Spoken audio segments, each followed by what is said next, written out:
For this video guys, no, ito na naman at tag-ulan na naman. So medyo lumalabong na ang damo, no. Ayan, may kalabasa tayong tumubo sa ating bakuran, no.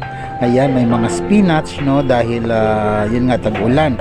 So dito sa labas guys, nagkakaputik-putik na rin, no, kasi gawa nga ng panay ang ulan araw-araw. So ganito talaga ang palibot dito tuwing umuulan, no.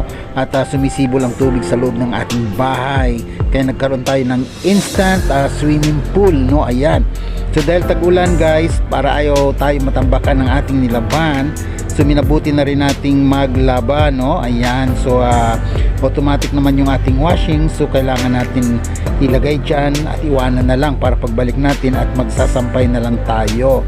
So ayan. So medyo umaga pa lang yan. Medyo kumukulimlim at umaambon sa labas, no. So ayan. So ang ating loob, ayan, matubig, no. So actually malinis naman siya guys dahil sibo lang naman, no. At talagang sinabon ko yan, nilagyan ko ng Downy, Clorox, no. So naka-disinfect naman siya. Kaso yun nga, hindi tumitigil ang sibol since na panay ang ulan, no. Ayan. So ito ang kaganapan dito ngayon sa ating boarding house, no. Ayan. So nasanay na rin tayo na taon-taon ganito ang ating setup, no. At tuwing umuulan, kunting sibol agad. So ayan. Iba, sila ang may problema.